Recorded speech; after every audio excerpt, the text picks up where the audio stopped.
Good afternoon, guys, and welcome back to Maverick Baking. I hope the start of December is treating you well. If you're new to the channel, my name is Kelly, and on this channel we discuss all things baking, all things chocolate, all things edible. So do consider subscribing if you would like to learn more about the things you put in your mouth. Obviously, it is the beginning of the most festive month of the year for the Christian and Christian cultured societies and many other societies around the world who, like most humans, just like an excuse when it's dark and cold to get drunk and eat too much food. We in Scotland call that Monday, Tuesday, Wednesday.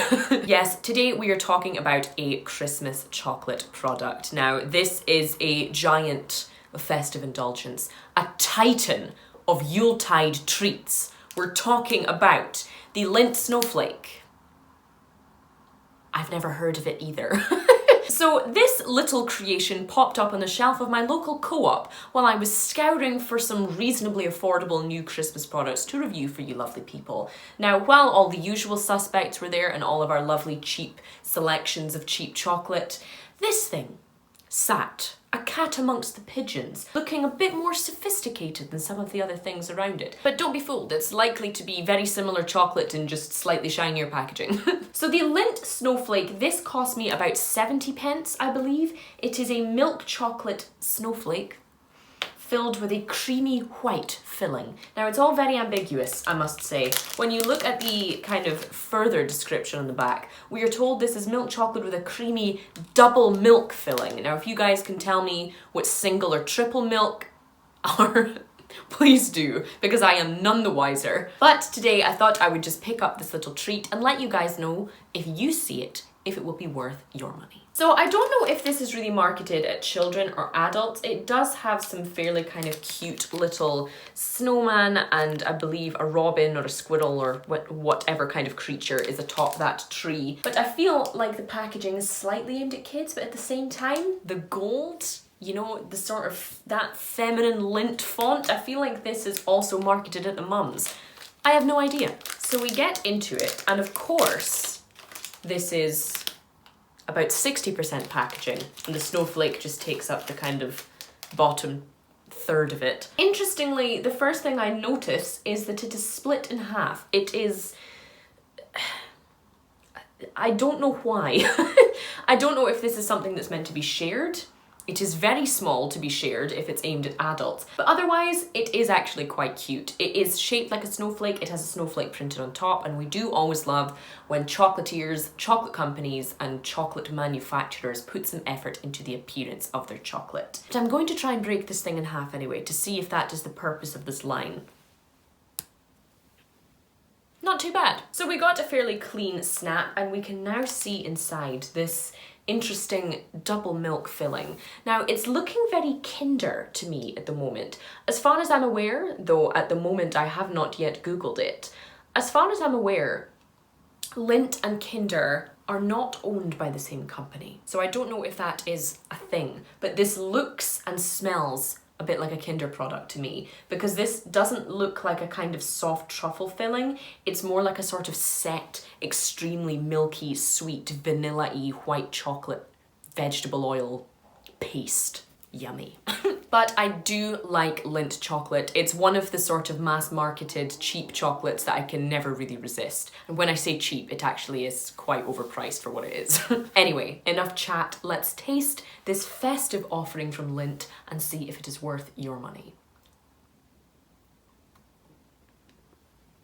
Okay, so you get that classic milky Lindt chocolate flavour straight away. Super creamy, super sweet, yet it does have that kind of uniqueness about the texture and the taste. Obviously, this is no kind of proper chocolate with a detectable taste of cocoa. The biggest flavours you get are kind of milky vanilla flavours, but when you're buying Lindt chocolate, I think you're buying it for that creaminess. You want that kind of distinctive Swiss chocolate taste. When you bite into it, this mysterious double milk filling has the texture that I would probably compare to one of the Lindt Lindor balls, which obviously dependent on the climate, but where I am in Scotland, it is typically somewhere between a chocolate bar and a chocolate truffle in the middle. It's not quite soft, it's just this kind of slightly less firm chocolate stuff in the middle. That's what this milky filling is reminding me of.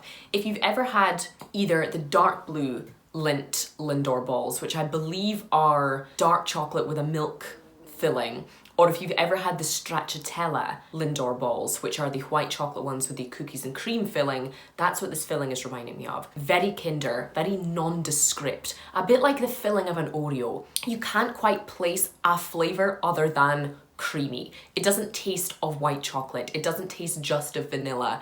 It's a vaguely sweet, creamy stuff that's just nice. You know, the mouth likes it. It has a nice balance of fat and sugar. It's not kind of horribly chalky. It is creamy, whether that's artificial or natural from the cocoa.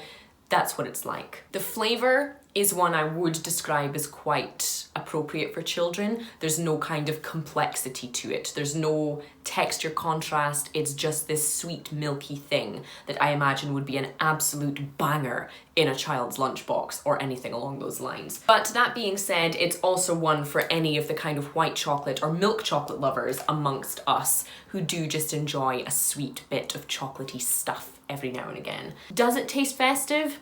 Not really, but it does kind of remind me of those Aero snow bubbles with that milky filling. It's just pleasant to eat, you know? So while it may not carry all of the traditional flavours, you know, heady with booze, with spices, with orange that every other product offers at this time of year, I think it's a nice little treat. It looks Christmassy. It could be, you know, you could stick that on your tree if you wanted to. It could be a good stocking filler, or it could just be an alternative to a mince pie for those of us who are sick of the taste of brandy. Definitely not to be sniffed at. All in all, it's obviously not the most kind of elegant and impressive and wildly exciting chocolate I've ever tasted, but it's pretty Christmassy. It does exactly what it says it's going to do, and I think this is one that would please most people, chocolate lovers or not. So I'm gonna give this one a 4 out of 5. Have you guys seen or tasted the Lindt Snowflake? Do let me know in the comments. It's one that is certainly a first for 2020 for me. Especially so in a year in which companies are obviously and understandably producing less new kind of products at this time of year. Let me know what you think of it. If you guys enjoyed today's video, do not forget to drop it a cheeky little thumbs up. And of course, do consider subscribing if you'd like to see more content like this, more food reviews, more recipes, more rants, more challenge videos, everything related to food. I'm usually down for it. In the meantime, that is all I have time for today, guys. I hope the festive season is treating you well, and I hope you're staying as happy and healthy as you can amongst all this madness. Thank you so much for watching, and I will see you for the next one.